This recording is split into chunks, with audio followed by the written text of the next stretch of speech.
Elara, a historian whose life's work revolved around the whispers of vanished civilizations, often found herself drawn to the inexplicable, to the gaps in human history where entire communities simply ceased to exist. Her fascination wasn't merely academic. It was a quiet, persistent ache, born from the unexplained disappearances that had touched her own past. She sought answers in ancient texts and forgotten maps, hoping to unearth the truth behind such historical anomalies, perhaps to finally understand a profound personal loss that had shaped her very being. Her current obsession centered on a remote, unnamed road, a spectral line on old survey charts that seemed to lead nowhere.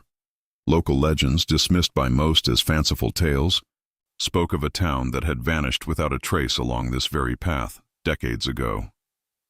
The story, fragmented and shrouded in fear, ignited a spark within Elara that no other mystery had. She felt an almost magnetic pull towards it, a conviction that this forgotten road held more than just folklore. One rain-swept afternoon, deep within the dusty archives of a small-town historical society, Elara stumbled upon it. An antique, brittle map, tucked away inside a forgotten ledger. Its parchment was yellowed with age, its edges frayed, but the intricate hand-drawn details were still remarkably clear. And there, etched in faded ink, was a symbol she had never encountered before, marking a location precisely where the unnamed road should have ended.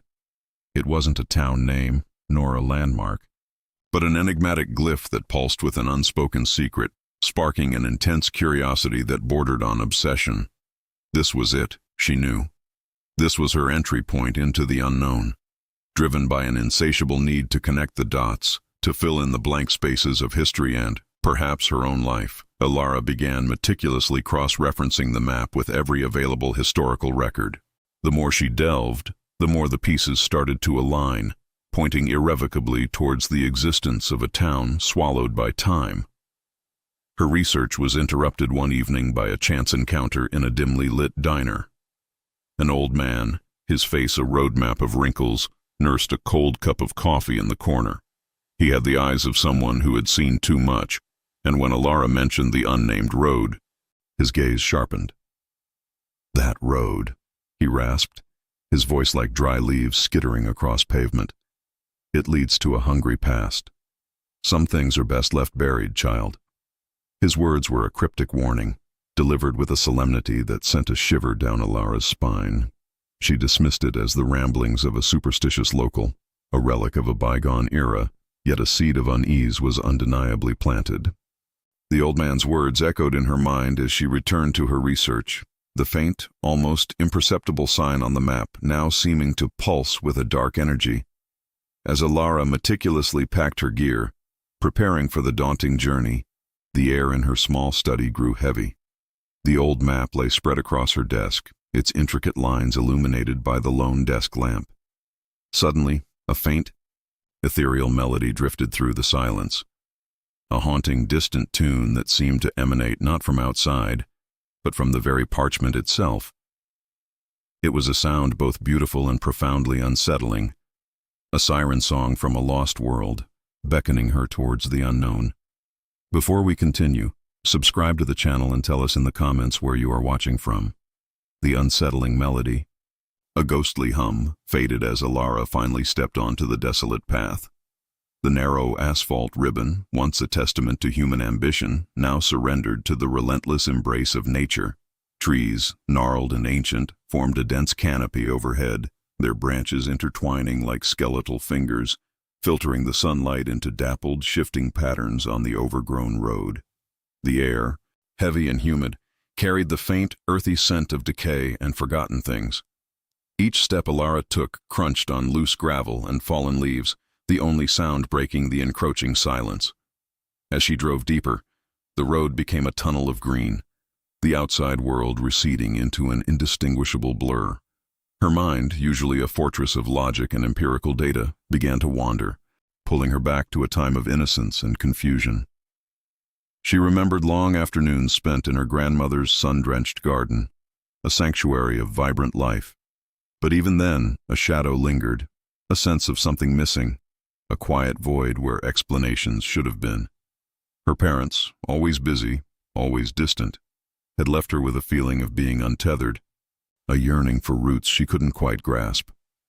This journey, she realized, was more than just an academic pursuit.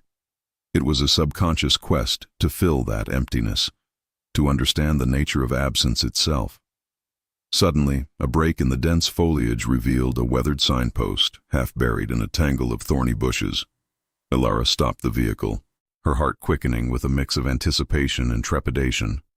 She pushed aside the thorny branches, her fingers tracing the faded, hand-carved letters. Oakhaven, it read, barely legible, the wood splintered and grayed by decades of neglect. A shiver ran down her spine, not of fear, but of profound recognition. She had found it. The lost town, a mere whisper in dusty archives, now lay before her, tangible and real. Beyond the sign, the atmosphere shifted dramatically. The gentle rustle of leaves ceased, the chirping of unseen birds vanished, and the distant hum of insects faded into an unnerving silence. It was as if sound itself had been swallowed by the encroaching wilderness, leaving behind only the heavy, oppressive stillness. The air grew perceptibly colder, a clammy chill that seeped into her bones despite the humid afternoon. Elara felt a prickle on her skin, a primal awareness that she was no longer in the realm of the ordinary. Further along, the road opened into a clearing, revealing a macabre tableau, a scattering of abandoned vehicles, rusted hulks consumed by moss and vines. A 1950s sedan, its windows shattered, sat partially submerged in the undergrowth, its once vibrant paint now a dull, flaking husk. A pickup truck, its tires long since disintegrated, leaned precariously against a fallen oak. It was a scene of hasty departure, a snapshot of lives interrupted, as if the inhabitants had simply vanished mid-journey. As Elara navigated her way through the eerie graveyard of forgotten machines, her foot brushed against something soft. She looked down to find a child's worn teddy bear, its single-button eye staring blankly upwards, half buried in the damp earth. A wave of profound sadness washed over her, a sudden sharp pang of empathy for the unknown child who had clutched this toy, whose life had been so abruptly, inexplicably severed. This wasn't just history anymore. These were human stories, lives prematurely ended, spirits perhaps still lingering in the heavy air. The toy humanized the vanished inhabitants, turning abstract knowledge into a tangible, heartbreaking reality. The first buildings of Oakhaven emerged from the silent embrace of the forest, silent sentinels of a forgotten era. What struck Elara most was the unsettling preservation. A porcelain teacup sat unbroken on a porch swing. A gardening trowel lay beside a neatly planted, though now overgrown, flower bed. It was as if the townspeople had simply evaporated, leaving their lives suspended in time. A single, weathered mailbox, its flag still raised, beckoned to her. Inside, nestled amongst dried leaves and cobwebs, she found a small, leather-bound journal. Its pages, brittle with age, yielded a chilling entry. The creeping dark grows stronger each night.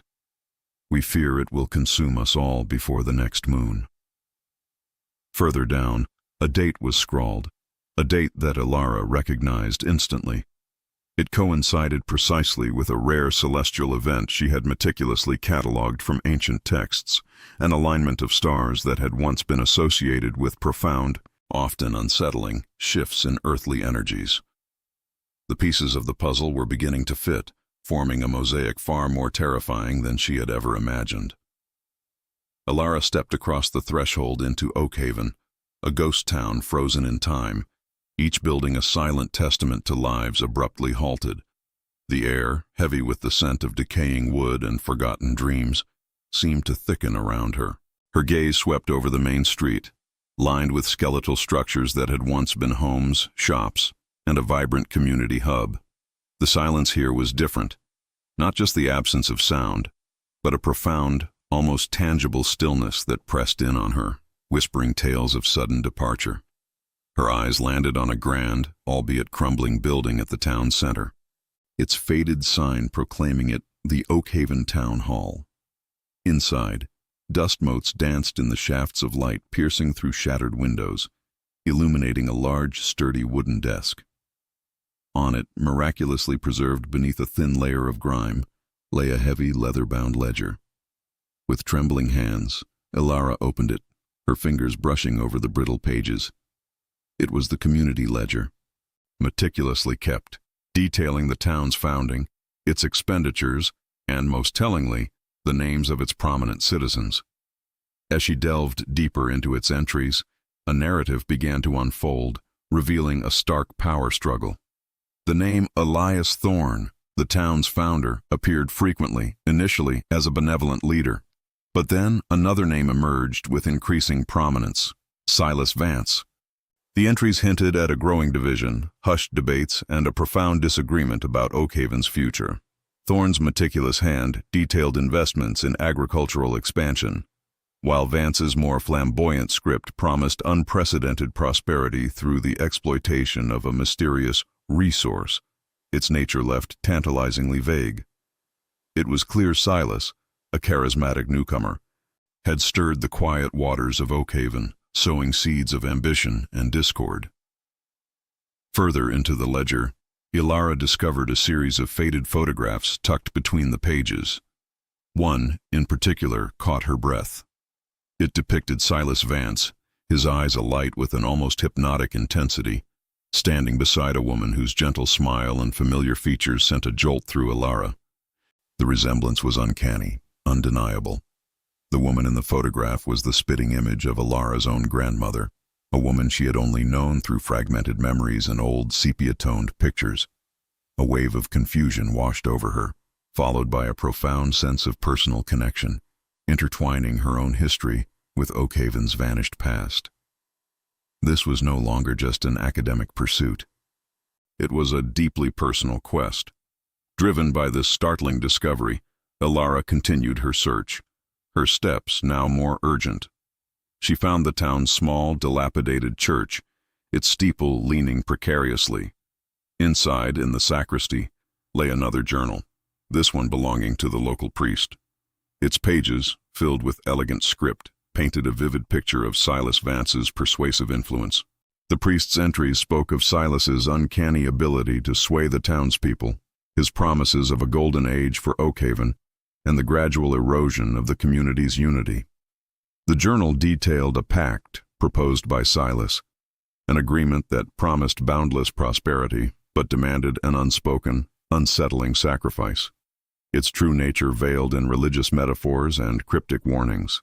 Elara's heart pounded as she pieced together the fragments. Silas Vance had manipulated the town, dividing its people with false promises, preying on their hopes and fears. The priest's later entries grew increasingly desperate, detailing how the community had fractured, trust eroding under the weight of Silas's insidious charm. He wrote of growing resentment, of whispers of betrayal, and of the town's slow, agonizing descent into paranoia. A hidden compartment, cleverly disguised behind a loose brick in the church's altar, yielded a collection of letters. These were not prayers, but desperate pleas and bitter accusations hurled against Silas, accusing him of treachery, of leading Oakhaven down a path of no return. As Elara absorbed the chilling narrative of deceit and manipulation, a sudden, violent tremor shook the ground beneath her feet. The old church groaned, dust raining down from the ceiling. A faint, mournful cry, deep and resonant, echoed from somewhere beneath the earth, a sound that seemed to carry the weight of untold sorrow, a primal scream from the very heart of Oakhaven. The mournful cry, a resonating lament from the earth's depths, led Elara directly to the town's old clock tower. Its hands, frozen at midnight, cast long, skeletal shadows in the dim light filtering through the overgrown foliage. The tremor, still a faint vibration beneath her feet, pulsed with a rhythm that seemed to beckon her onward. A rusted iron door, almost swallowed by ivy at the tower's base, creaked open with a groan that mirrored the earth's earlier sorrow. Below, a descending spiral staircase, slick with damp and age, vanished into an oppressive darkness. Elara, her heart pounding with a mixture of dread and fierce determination, flicked on her flashlight, its beam cutting a path through the subterranean gloom. The air grew heavy with a metallic tang, a strange, almost electric scent that prickled her skin. The staircase finally gave way to a vast, circular chamber, its walls carved from the living rock. And there it was, At the center of the cavernous space, ancient, almost alien-looking machinery, its intricate gears and conduits humming with a low, resonant thrum. Strange glowing crystals, embedded within the machinery and along the chamber walls, pulsed with an otherworldly light, casting an eerie violet glow that illuminated the space. They seemed to breathe, expanding and contracting with a silent, rhythmic pulse that mirrored the faint heartbeat of the earth itself. On a workbench nearby, amidst an array of archaic tools, lay another journal. This one, brittle with age, was the priest's final desperate testament. His last entries, scrawled in a shaky hand, unveiled the horrifying truth of Silas Vance's pact. It wasn't about prosperity through conventional means, but through the harvesting of an unknown energy source. This energy, the journal explained, sustained Oakhaven, providing an unnatural abundance, but at a terrible, unspeakable cost to its inhabitants. The townspeople were not simply taken, they were absorbed. Their life force, their very essence, was slowly, insidiously drained, feeding the glowing crystals, becoming part of the humming machinery. They were not dead, the priest wrote, but eternally bound, their spirits trapped, fueling Oakhaven's false vibrancy. A cold dread settled over Elara as she read, the pieces of the puzzle clicking into place with a horrifying inevitability. The connection to her grandmother became painfully clear. She had not just resembled the woman in the photograph. She was that woman. Her grandmother, caught in Silas's insidious web, must have been one of the last to resist, trying desperately to expose the truth, to warn her fellow townspeople before their absorption was complete. The cryptic note she had found earlier, "Forgive them, for they knew not what they did," now resonated with a chilling clarity. It was a plea, not for Silas, but for the unwitting townspeople, blinded by his charisma and their own desperate hope for prosperity. A chilling revelation washed over Elara, colder than the subterranean air. Silas Vance, in his twisted ambition, truly believed he was saving the town. He wasn't a malicious monster, but a man blinded by a desperate vision, convinced that this parasitic energy was Oakhaven's salvation. He had sacrificed humanity for a perverted form of immortality, a town preserved at the expense of its soul. Near the journal, half hidden beneath a loose rock, Elara found a tarnished silver locket. Her fingers trembled as she opened it. Inside, a tiny, faded portrait of her grandmother gazed back at her, her eyes holding a familiar warmth, a strength Elara now recognized in herself. Tucked behind the portrait was a minuscule slip of paper, its words confirming her deepest fears and offering a glimmer of understanding. "Forgive them, for they knew not what they did." The words were her grandmother's, a final, poignant plea from a woman who had witnessed the ultimate betrayal. The creeping dark, the phrase from the earlier journal, was not some external entity, not a monster lurking in the shadows. It was the slow, insidious drain of life force, the gradual siphoning of essence that made the town vanish from existence, not in a sudden cataclysm, but in a prolonged, agonizing absorption. Oakhaven hadn't disappeared. It had been consumed, transformed into a living battery, its inhabitants trapped within the glowing heart of Silas Vance's twisted dream. The machinery, a complex web of crystalline conduits and pulsating gears, began to hum louder, its resonant thrum intensifying until it vibrated through the very bedrock of the chamber. The glowing crystals, once a soft violet, now pulsed with an aggressive, blinding intensity, casting dancing shadows that writhed across the ancient walls. Elara instinctively recoiled, a primal fear seizing her, yet a deeper understanding rooted her to the spot. This wasn't merely a mechanical process. It was the rhythmic beat of a trapped town, its collective essence nearing a critical point of no return. A chilling realization washed over her with the force of a tidal wave. Oakhaven was not truly gone. Its physical structures, though abandoned and overgrown, remained. It was its soul, its very essence, that had been suspended, trapped, and siphoned into these glittering prisons. The townspeople were not dead in the traditional sense, but in a state of agonizing, ethereal animation. Their life force held captive within the crystals, feeding the very machinery that had stolen their existence. They were a chorus of silent screams, a symphony of lost hopes, echoing through the chamber's every vibration. Her gaze fell upon a series of intricate diagrams etched into a stone tablet beside the central console. They depicted the machinery's schematics, detailing its function and, crucially, a way to reverse the insidious process. But the instructions were stark, unambiguous. Reversing the energy flow required a significant personal sacrifice. It demanded a portion of one's own life force, a deliberate channeling of vital energy into the system to counteract the parasitic drain and sever the townspeople's ethereal bonds. The thought sent a shiver down her spine. It was a profound, terrifying commitment. As she grappled with the enormity of the choice, a shimmering, translucent figure began to coalesce before her, formed from the ambient light of the crystals. It was her grandmother. Her eyes, though ethereal, held the same warmth, the same fierce determination Elara remembered from the faded locket. Her lips didn't move, yet Elara heard her voice, clear as a bell, resonating not in her ears, but in the deepest chambers of her heart.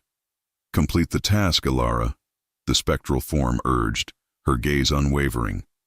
"Bring peace to Oakhaven, and to yourself." The words were a balm and a challenge, a plea from the past, and a directive for the future. Elara felt the weight of generations pressing down on her. To save a town she had only just discovered, a community she had never known, meant offering up a part of herself, a portion of her own future. Could she make such a sacrifice? Could she truly give up a piece of her own life for people long gone, for a wrong she hadn't committed? The internal conflict was agonizing, tearing at the very fabric of her being. She had come seeking answers, not to become intertwined with the very mystery she sought to unravel. Then, the eerie melody from the old map returned, no longer distant and faint, but powerful, resonant, a haunting chorus that filled the chamber. It was a lament, a desperate cry for release, rising from the glowing crystals, each note a soul yearning for freedom. Elara saw them then, not just shimmering light, but the faint, ghostly faces of the Oakhaven residents within the crystals, their expressions a mixture of agony and silent, pleading hope. Children, mothers, fathers, elders, their eyes, though unseeing, seemed to fix on her, their silent pleas echoing her grandmother's words. They were trapped, suspended between worlds, and she, Elara, held the key to their salvation. With a deep, shuddering breath, Elara made her decision.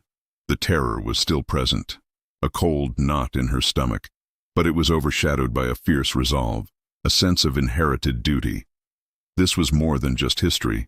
It was family. It was redemption. As she moved towards the central console, her hand outstretched, the entire chamber began to destabilize. The humming machinery shrieked, the crystals pulsed erratically, and the very ground beneath her feet groaned, threatening to collapse, to bury Oakhaven's secret and Elara forever.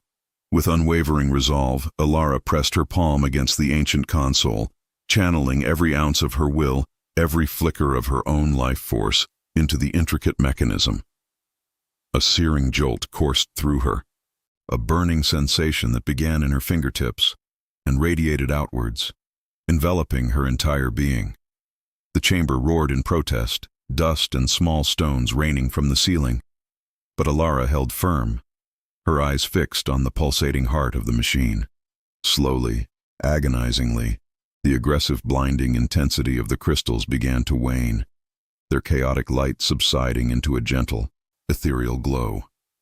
A wave of pure, restorative energy, cool and cleansing, washed over Oakhaven, not as a destructive force, but as a tender release. The crystals, once vibrant prisons, dimmed completely, their light fading until they were merely inert stones. In their place, a soft, luminous mist rose from the ground, swirling through the empty buildings of the ghost town above. It wasn't a physical manifestation, but an undeniable presence, a collective sigh of relief that seemed to ripple through the very air. Elara felt a profound sense of peace settle over her, a quiet understanding that transcended words. The burning sensation in her body subsided, replaced by a deep, resonant calm. She hadn't merely saved a town, she had mended a broken past, healed a wound that had festered for decades, and in doing so, had found a profound sense of closure for herself. Her grandmother's ethereal presence, though no longer visible, lingered, a warm embrace of gratitude and love. Oakhaven didn't physically reappear, its buildings remained silent and empty, but its essence, its collective soul, was undeniably released. Elara watched as the luminous mist, carrying the freed spirits of the townspeople, ascended gracefully into the sky, carried on the gentle morning breeze. It mingled with the rising sun, scattering into countless motes of light that danced and sparkled before dissolving into the vast expanse of the heavens. The eerie silence that had clung to Oakhaven for so long was finally broken, replaced by the gentle rustling of leaves, the distant chirping of birds, and the soft murmur of the wind through the forgotten streets. Nature, reclaiming its dominion, hummed with a renewed vitality. Elara emerged from the trembling chamber, her body weary, her heart full. The dust and debris clung to her clothes, but her spirit felt lighter, unburdened. She walked through the now truly silent streets of Oakhaven, where the air no longer felt heavy with trapped sorrow, but light with the echoes of freedom. At the center of what was once the town square, she knelt and placed a single vibrant wildflower on the cracked earth. It was a simple gesture, a silent offering of remembrance, a symbol of forgiveness for the unwitting sacrifices, and a testament to the enduring power of life's renewal. Turning her back on the silent town, Elara began her journey back along the road that vanished. It was no longer a path shrouded in unsettling mystery, but a journey transformed into a profound understanding. The ancient map, once a cryptic guide to a personal quest, now felt like a relic of a completed mission, its secrets unveiled, its purpose fulfilled. Each step away from Oakhaven was a step towards a future unburdened by the ghosts of the past, a future she could now embrace with clarity and purpose. The final rays of the setting sun painted the horizon in hues of amber and rose as Elara reached the end of the forgotten road. She paused, looking out at the vast open landscape, a subtle, serene smile gracing her lips. The road, once a grim symbol of loss and unanswered questions, now represented redemption, a passage through darkness into light, and the enduring power of human connection that transcended even the boundaries of time and existence. Elara, the historian driven by the past, was finally ready to face her own new beginning, her spirit free, her heart whole.